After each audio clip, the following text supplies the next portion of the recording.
Si usted recuerda, hace 8 días meditábamos precisamente en esta porción, en el encuentro del Señor Jesús con la mujer samaritana. Hoy vamos a ver una segunda parte de este tema y tiene que ver ya no con la afirmación del Señor Jesús, sino con las afirmaciones o las palabras de la mujer samaritana. El escritor británico J.R.R. Tolkien inicia su libro titulado El Hobbit con una frase muy concisa: en un agujero en el suelo vivía un hobbit. Toda la saga se desarrolla en torno a este agujero. No debe sorprendernos, pues algo similar sucede con la historia que nos ocupa. Nuestra historia gira también en torno a un agujero en el suelo, a un pozo. En el semidesierto cananeo, en una tierra de pocos ríos y lluvias, la vida dependía de los pozos. Muchas ciudades fueron fundadas en torno a ellos y recibieron sus nombres de ellos. Usted recordará el nombre Beer Sheba, que significa pozo de los juramentos, Beer Elim, que significa pozo de los carneros, Beer Lahai Roi, pozo del viviente que me ve, Beerot Bnei Yaakán, el pozo de los hijos de Yaakán, etc. Los pozos eran lugares de encuentros, eran las redes sociales de ese tiempo, el ciberespacio de los encuentros románticos de los hombres de aquella época. Isaac, Jacob y Moisés conocieron a sus respectivas mujeres en pozos, pero los pozos eran también lugares de desencuentros, eran lugares de encuentros y de desencuentros. Abraham y Abimelech disputaron por un pozo, nos dice Génesis capítulo 21. Los hombres de Gerar lucharon con los de Jacob, pero con los de Isaac, precisamente por la misma razón, según Génesis capítulo 26, y el pozo de Jacob fue el encuentro y el tema del diálogo que inicialmente parecía en rumbo de colisión. En este encuentro, las barreras que separaban al Señor Jesús y a la mujer samaritana eran inmensas, parecían inquebrantables, eran de género, de cultura, de religión, de odios y de prejuicios ancestrales. El diálogo principió con una simple petición que llegó a su punto de inflexión con un ofrecimiento, con una oferta. Junto al pozo de Jacob, el Señor pidió agua a la mujer. Esta no se la dio y entonces el Señor le dijo, él le ofreció agua a ella y la mujer le respondió, el pozo es hondo y no tienes con qué sacarla.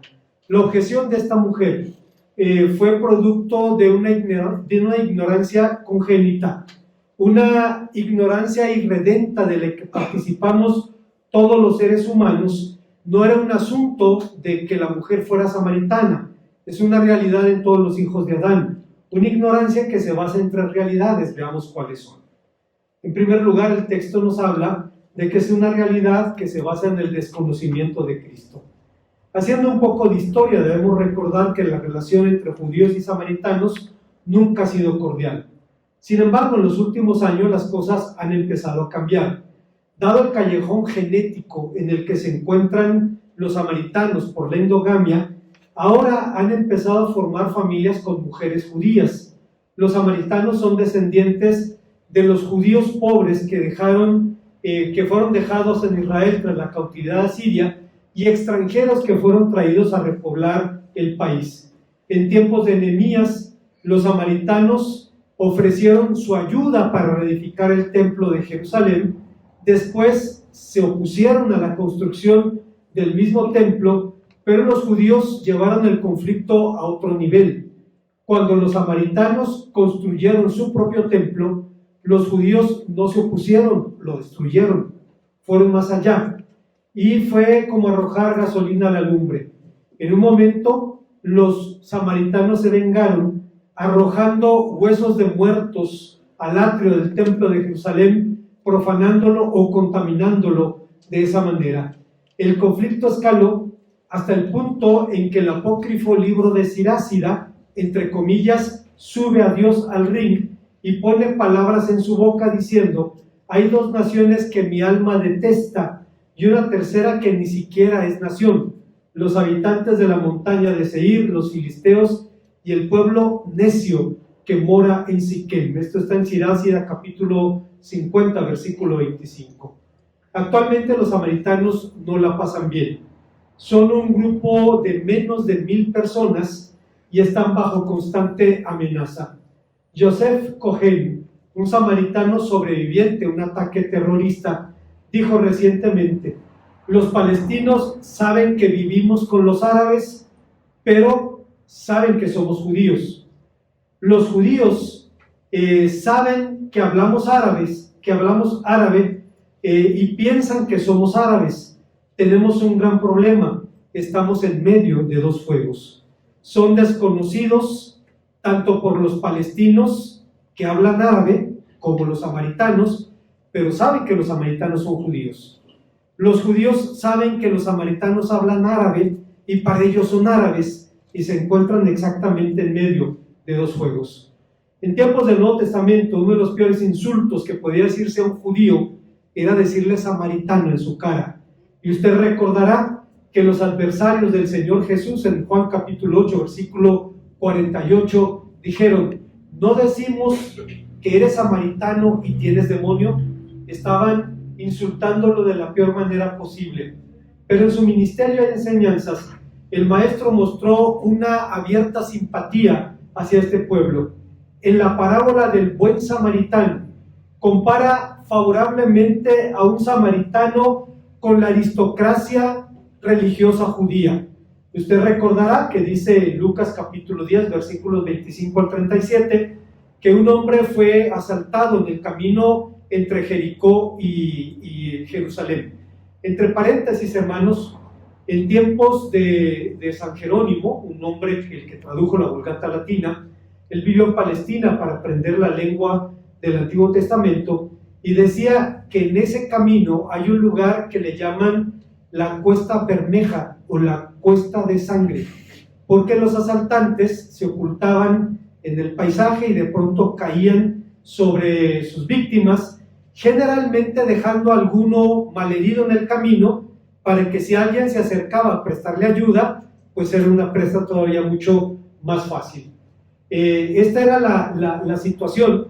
Y el Señor Jesús cuenta una parábola de un hombre que fue asaltado, fue dejado en el camino, pasó un levita, lo vio y siguió de largo, pasó un sacerdote, lo vio, siguió de largo, y pasó un samaritano y lo recogió, lo subió a su cabalgadura, lo llevó a un mesón, pagó por su atención y le dijo al mesonero que si le generaba mayores gastos, los cubriría a su retorno. Esto no era cualquier cosa, hermanos.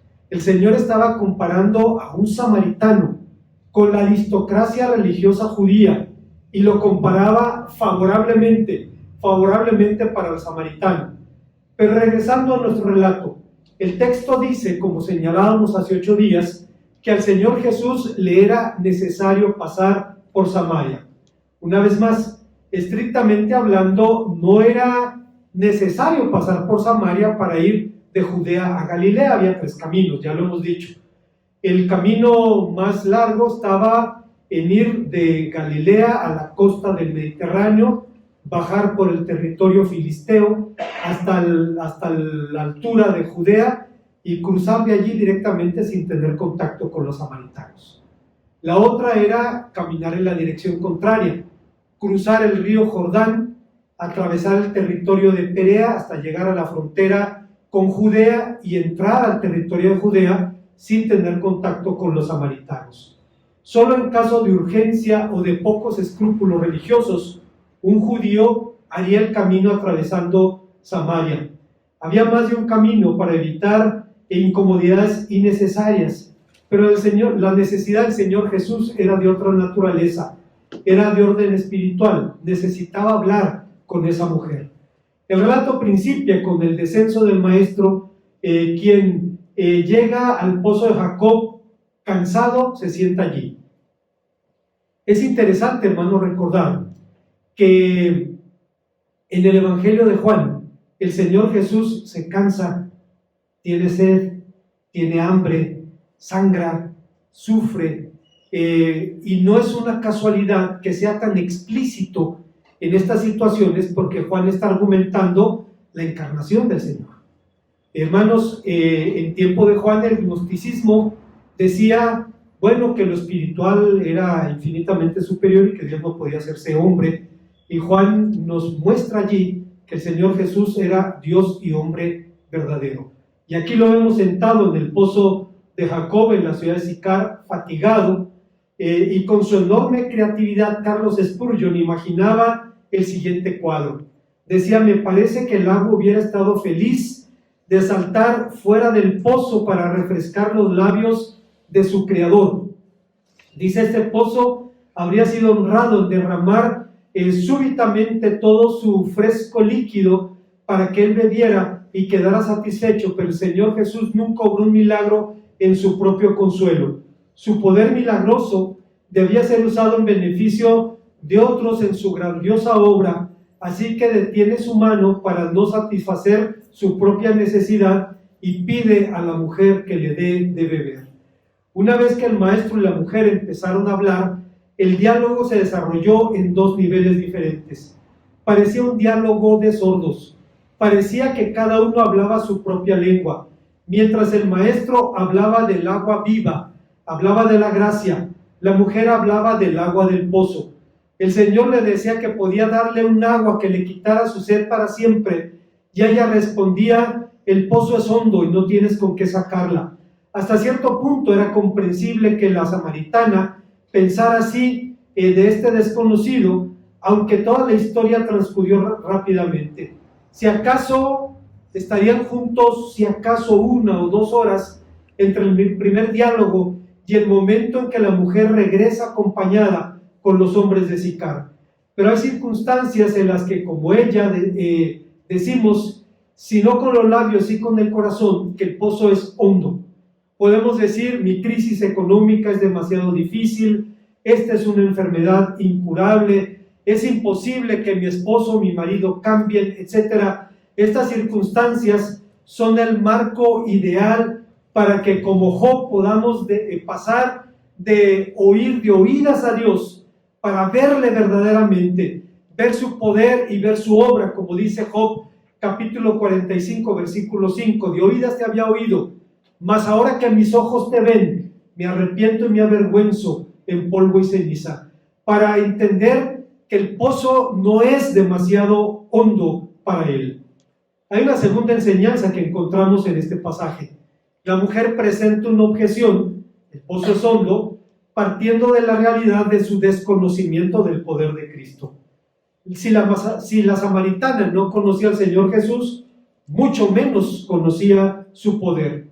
Es necesario caminar con Cristo para conocerlo verdaderamente. Cuando un servidor empezaba en el ministerio allá en la Ciudad de México, tenía que tocar puertas en Azcapotzalco compartiendo el Evangelio, y compartía mi testimonio con una mujer quien me dijo, ¿cuánto tiempo le tomó a usted llegar a esa decisión? Le dije, bueno, fueron algunos meses, quizá medio año. Y ella me dice, entonces esto es muy fácil de convencer. Y le respondí, cuando uno tiene evidencia contundente, sería necio perseverar en la incredulidad. Sería optar por la peor clase de ceguera que existe, la ceguera voluntaria. El Señor evidenció su poder en sus obras, razón por la cual dijo a sus discípulos allá en Juan capítulo 14, versículo 11, creedme que yo soy en el Padre y el Padre en mí, o creedme por las mismas obras. Los milagros, hermanos, siempre han sido motivo de interés para los cristianos. En algún momento, a principios del siglo pasado, con el surgimiento del movimiento pentecostal, debemos reconocer, hermanos, que los fundadores del movimiento pentecostal tenían buenas intenciones. Querían que la iglesia regresara a su pureza evangélica. Querían que volviera una vez más a la influencia del Espíritu Santo. Y aunque tuvo diferentes resultados ese esfuerzo, siempre el eje o el centro de ese movimiento fue precisamente el Espíritu Santo. Hay movimientos que hasta el presente se centran expresamente en los milagros. Siempre ha sido motivo de interés para los cristianos, por considerarlos una evidencia del poder de Dios. Pero también es cierto, hermanos, que a lo largo de los siglos de la historia cristiana ha habido personas que los han objetado la posibilidad de los milagros por considerarlos contrarios a la naturaleza. Agustín de Hipona, el pensador más grande de la antigüedad cristiana, dijo: pero ¿cómo puede ser contra la naturaleza lo que ocurre por la voluntad de Dios? Pues la voluntad de tan poderoso Creador es indudablemente la naturaleza de las cosas creadas. Un prodigio, por tanto, no ocurre contra el orden de la naturaleza, sino contra lo que nosotros entendemos que es la naturaleza. Mi profesor de hebreo, el doctor Esteban Hicks, que está con el Señor ahora, fue ingeniero automotriz y trabajó en la NASA, si mal no recuerdo, en el proyecto Apolo 12, antes de ser misionero en los Bautistas del Sur en nuestro país como profesor. Y él decía que cuando la NASA empezó a hacer sus investigaciones, decía, de un plumazo, borraron miles de millones de años que se suponía tenía la historia. Por decir algo, no recuerdo las cifras, pero decía, en aquel tiempo se decía, por decir algo, el universo tiene 24,000 millones de años, por decir algo. Y dice, y de pronto dijeron, no, son 12,000. De un plumazo borraron ni más ni menos que la mitad del tiempo que se suponía de la existencia del universo. Agustín de Hipona dijo, un prodigio, por tanto, no ocurre contra el orden de la naturaleza, sino contra lo que nosotros entendemos por naturaleza. A final de cuentas, la postura del científico también es una postura de fe, también es una cuestión de creencia, y no hay mucho que objetar en ese sentido al creyente en la Biblia o en el Evangelio. Pero C.S. Lewis, un famoso ex ateo, hizo una pertinente observación sobre los milagros. Dijo, ver no es lo mismo que creer. Por esa razón, a la pregunta de si ocurren milagros, no se puede responder simplemente por experiencia. Todo lo que pueda verse como un milagro es, a final de cuentas, algo que se percibe por los sentidos, por la vista, por el oído, por el tacto, por el gusto, etc. Y nuestros sentidos no son infalibles. Si nos parece que ha ocurrido algo extraordinario, siempre podremos decir que fuimos víctimas de una ilusión. Si mantenemos una filosofía que excluye lo sobrenatural, eso es lo que diremos siempre. Lo que aprendemos por experiencia depende de la filosofía con la que enfrentemos la experiencia. Y él dice, conozco una sola persona que dijo que un día vio un fantasma. Y dice C.S. Lewis, lo interesante es que este hombre no creía en los fantasmas. Dice, pero vio algo y no está seguro de qué es. Dice, a final de cuentas, lo que tú crees de antemano va a condicionar la forma como interpretes lo que estás viendo. Una pregunta, ¿influye entonces la fe en nuestra percepción y en nuestras actitudes? Ojalá y sea así. Ojalá Dios permita que siempre sea así. El conocimiento del poder de Cristo nos permite no solo creer, sino vivir en consecuencia, es decir, vivir por fe. Y entonces, aunque el pozo pueda ser demasiado hondo para nosotros, no lo es para Dios. No es para Dios, que hizo de la encarnación su más grande milagro, del que C.S. Lewis también decía, el milagro central afirmado por el cristianismo en la encarnación.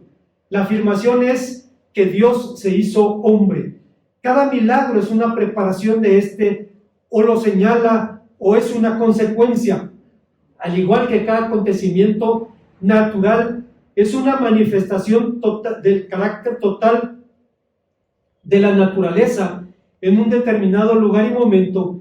Cada milagro concreto en el cristianismo manifiesta en un lugar y en un momento preciso el carácter y el significado de la encarnación.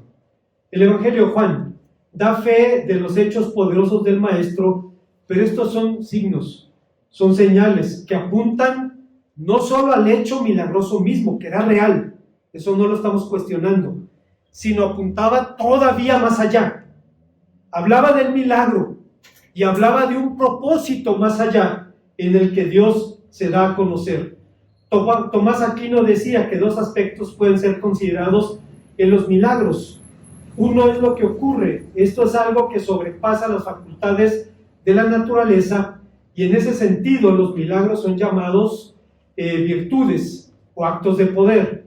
El otro asunto es el propósito por el cual ocurre el milagro, a saber, la manifestación de algo sobrenatural. En ese sentido son llamados señales, pero a causa de su excelencia también son llamados maravillas. Estamos de acuerdo con él.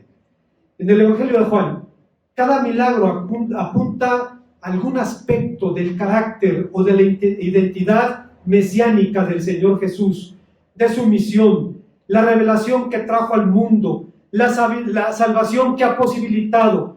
Los milagros seguirán vigentes en este mundo mientras la mano de Dios no se corte para salvar, ni su oído se endurezca para oír, como dice el profeta Isaías en el capítulo 59, versículo 1 de su profecía. El milagro más grande que Dios puede hacer en este mundo es cambiar el corazón de un ser humano.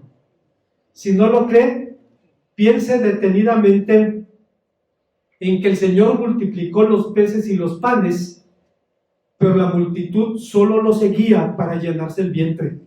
Dice Juan 6:26, sanó a 10 leprosos, pero solo uno regresó agradecido, Lucas 17, y casualmente era samaritano. Libró a la ciudad de Gádara de una legión de demonios, pero sus habitantes fueron a rogarle que se fuera de allí, Mateo capítulo 5. Resucitó a Lázaro, pero sus adversarios estaban planeando devolverlo al reino de la muerte, Juan capítulo número 12. Restituyó la oreja de Malco, pero esto no detuvo la mano de sus captores, pero tocó también el corazón de la samaritana, y ella no necesitó ver para creer. Estaba en lo cierto quien dijo de ella que cuando vio a ese hombre sentado en el pozo de Jacob, primero vio a un hombre sediento, luego vio a un judío, luego un rabino, después a un profeta y finalmente al Mesías.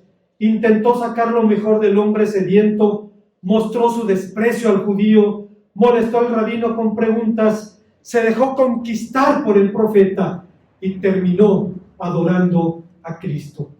Hay una tercera y última enseñanza en nuestro pasaje. Estamos hablando, hermanos, del tema que hemos titulado El Pozo es Hondo, que nos habla de esta afirmación que la mujer hizo debido a su desconocimiento, y la tercera idea que encontramos es que era desconocimiento de los propósitos del Señor. Como hemos dicho, la samaritana acudió al pozo de Jacob por agua. Seguramente en esos momentos sus inquietudes no iban más allá de las tareas domésticas, necesitaba agua para el hogar. Junto al pozo de Jacob encontró un desconocido que obviamente no estaba allí para impartirle una clase de teología. No tenía la intención de dictarle una cátedra de etnología, estudio de los pueblos, hablarle de los grupos humanos y sus culturas, ni llegó tampoco lugar para darle una lección de historia. ¿Cuál era entonces el propósito de este encuentro? Para responder esta pregunta debemos recordar una vez más que el texto dice en el versículo 4, le era necesario pasar por Samaria. La necesidad del Señor era de orden divino. Tenía que pasar por Samaria por razones espirituales. Tenía que estar allí por órdenes del Padre Celestial. ¿Cuáles eran esas órdenes? Salir al encuentro de esa mujer. Yo no sé, hermano, hermana, su historia personal, pero con todo respeto no es muy diferente. Porque un día el Señor de la Gloria le salió a usted y me salió a mí al encuentro. A veces de formas increíbles. Mi hermano Félix Loaiza recibió testimonio del hermano Rafael Rico. Rafael Rico era un salvaje, hermanos. Era beligerante, agresivo, grosero cuando compartía el Evangelio. Cuando conoció al hermano Félix, el hermano estaba temblando de coraje de lo que Rafael Rico le decía. Rafael Rico está con el Señor, era un paisano mío que vivía en la Ciudad de México, y era salvaje a la hora de predicar, muy agresivo. Y dice el hermano, me dejó temblando, dice, pero yo decidí que iba a estudiar la Biblia para darle la contra. Y dice mi hermano Félix, pues no sabía lo que estaba haciendo, dice, porque la Biblia tiene una verdad, no tiene dos, no tiene tres, tiene una sola verdad, y su mensaje es Jesucristo. Y dice, tuve que terminar regresando y doblando las manos. Y ya Rafael Rico le dijo, bueno, tienes que entregarte a Cristo y tienes que buscar una iglesia, le dice, para seguir adelante en tu camino como cristiano. No es la forma más recomendable de compartir el Evangelio. Recuerdo al hermano Odilón, que era Rodríguez, Cardona, no, Rodríguez, un predicador de la iglesia en Querétaro. Rodríguez, ¿verdad? Llegaba a una casa. ¿Qué está haciendo ese ídolo maldito allí? Ese era su mensaje. Y a la media hora la gente estaba de rodillas llorando, pidiéndole perdón a Dios. Dios da golpes derechos con palos chuecos. No es la mejor manera de compartir, pero Dios también lo utiliza. Con todo respeto, la mujer samaritana tendría en mente el agua que necesitaba, no más de eso. Y le salió al encuentro el maestro. Y le salió a usted. Y me salió a mí. Y cuando llegó y derramó su amor sobre nosotros, tuvimos que doblar las manos y caer redonditos. Ahora entendemos al apóstol San Juan, cuando dice, nosotros le amamos a Él porque Él nos amó primero. Cuando descubres que alguien te ama, pues quieres saber quién es, quieres conocerlo. No tenemos mayor información sobre la samaritana. Hace 8 días decíamos que hay comentaristas bíblicos que dicen que era lo mejor que había entre los samaritanos. En el otro extremo, en la tradición cristiana, hay quien ha sostenido que su reputación no era muy buena. Había vivido con 6 hombres diferentes. Se ha sugerido incluso que acudió al pozo de Jacob al mediodía para no tener desencuentros con sus rivales, e incluso hay quien denuncia su lujuria, pero si usted se fija una vez más, el Señor no tocó el tema. No le reprochó su vida, no hizo juicios de valor sobre su estilo de vida, y si acaso corrigió su teología, pero no la sermoneó. Pero si lo pensamos detenidamente, descubriremos una vez más, como decíamos hace 8 días, que en mayor o en menor medida todos somos algo de samaritanos, lo que hizo necesario que el Señor pasara por nuestra Samaria. San Agustín veía la iglesia en la samaritana. Decía que esa mujer que lleva el tipo de la iglesia venga de extranjeros, atañe a la imagen de un hecho, pues la iglesia iba a venir de los gentiles, extranjera de la raza judía. En ella pues, oigámonos a nosotros, reconozcámonos en ella, y nosotros demos gracias a Dios en ella. Todos somos samaritanos, todos necesitamos que al Señor Jesús le sea necesario pasar por Samaria. Todos necesitamos de esa agua viva.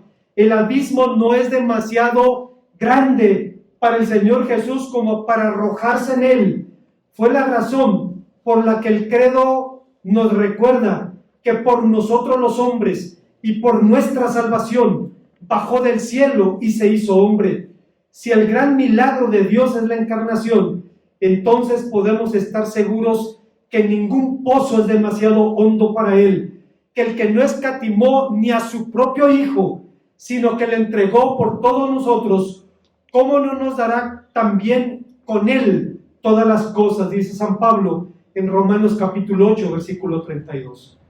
Como conclusión, como nos enseña esta historia, un agujero es una puerta a lo desconocido, a un espacio más rico que el vacío mismo. Pero la mujer no pensaba en eso. Simplemente objetó: el pozo es hondo, lo que realmente era cierto. El pozo de Jacob mide unos 30 metros de profundidad.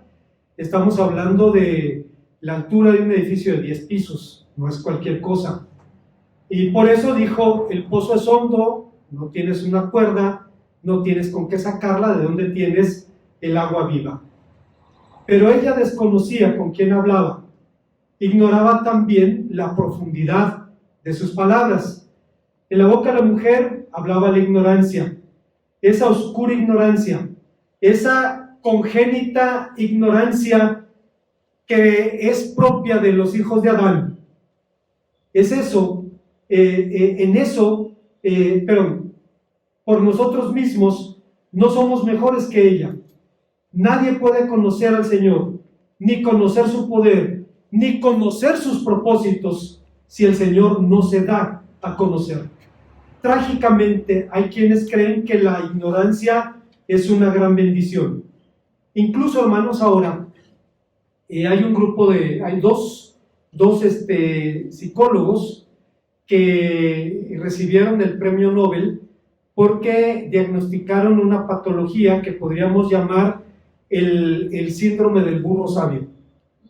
Hay personas ignorantes que creen que saben todo. De lo que usted les hable, ellos saben, y más que usted. Y hablan con una autoridad. La gente erudita normalmente es muy precavida cuando habla. Se piensa que sucede así. Hay una teoría. No. Esto es así. El síndrome del burro sabio es algo similar, hermana Mari Carmen, lo que ocurre en la música. Hay gente que no tiene un oído musical y no se oye cómo canta, pero cree que canta bien.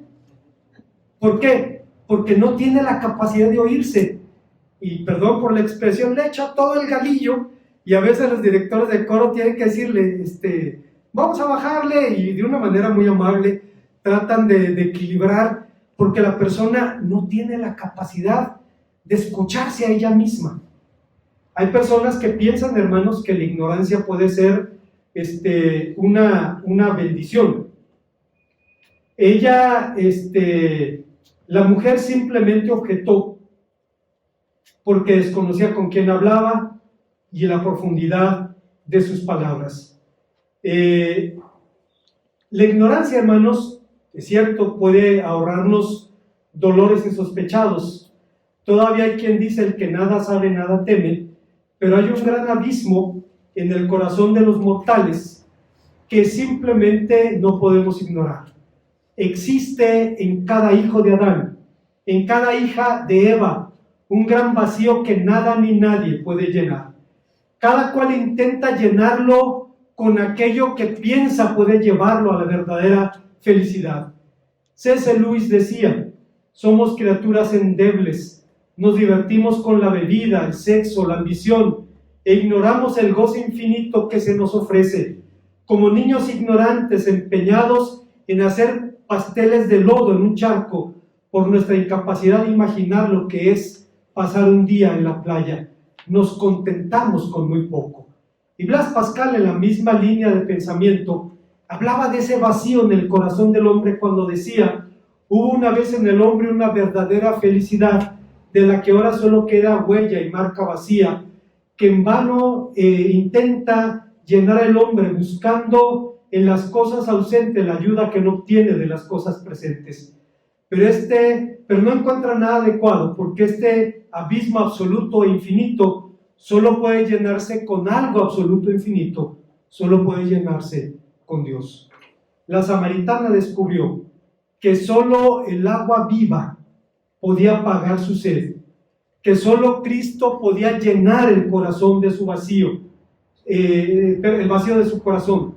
Pero esto no nos exime de que bajo la soberanía de Dios, de cuando en cuando debamos andar por este mundo, como decía el apóstol San Pablo, al borde de la muerte, pero todavía vivos, golpeados, pero no muertos, adoloridos, pero siempre alegres, pobres, pero enriqueciendo a otros, no teniendo nada, pero poseyéndolo todo.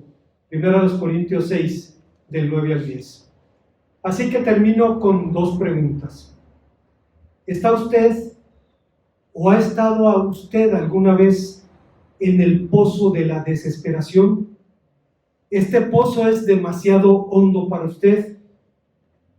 David estuvo allí y cantó después de ser rescatado: me hizo sacar del pozo de la desesperación, del lodo cenagoso, puso mis pies sobre peña y enderezó mis pasos. Si usted ha vivido esa sensación o la vive ahora, debe recordar que Dios salvó a Daniel del foso de los leones cuando el rey decidió convertirlo en whiskas, que estuvo con los amigos de Daniel en el horno de fuego, que sacó a Jeremías de la cisterna, que un ángel sacó al apóstol San Pedro de la cárcel, que Dios mandó un terremoto para librar a Pablo y a Silas del calabozo, que sacó a Jonás del vientre del gran pez, que desde la cisterna llevó a José a un trono y a un palacio, que Dios es poderoso para sacarnos de cualquier pozo y poner en nuestra boca cántico nuevo. Si usted está en un pozo ahora, no se desespere, el Señor lo rescatará. Termino con esto. Hace un momento hablaba de cómo un ángel abrió la cárcel del apóstol San Pedro, y dice Pedro que llegó el ángel, lo despertó, le dijo: ciñe tu ropa, ponte tus sandalias y sígueme. Las puertas se abrieron. Pedro no sabía si estaba dormido o despierto, hasta que salió a la calle y entonces vio que era real y fue y tocó la puerta donde estaban los discípulos reunidos. Usted recordará la historia, dice que tocó la puerta y que Rode, una chica, preguntó quién era. Pedro dijo que era él, y en vez de abrir la puerta, la mujer corrió y dijo: está Pedro tocando en la puerta. Y ahí van, lo abren la puerta y escuchan el mensaje que tienen que decir. Durante el tiempo de la Reforma, hubo un caso de un hombre, un erudito español. Él pertenecía a la aristocracia española. Y este hombre tradujo el Nuevo Testamento de las lenguas originales, perdón, del idioma griego al español. Y llevó su Nuevo Testamento y se le entregó en mano propia al emperador Carlos V y lo dedicó a él. Es una obra fabulosa. Cuando uno lee el prólogo en un castellano del siglo de oro, siente un orgullo de esa hermosa lengua y la manera como el hombre la utilizaba. Y decía, entre otras cosas, he leído Nuevos Testamentos en francés, en inglés, en alemán, dice, en casi todas las lenguas del reino de su majestad. Dice, pero nunca he leído una en español, que si no es la mejor, al menos no es menos que las demás lenguas de Europa. Se le entrega a Carlos V, Carlos V lo recibe, y al otro día llega la Inquisición y lo lleva a la cárcel. El hombre, Francisco de Encinas se llamaba, llegó a la cárcel, estuvo allí esperando su juicio, y dice que un día notó que la puerta de su celda estaba abierta, la reja de su celda estaba abierta.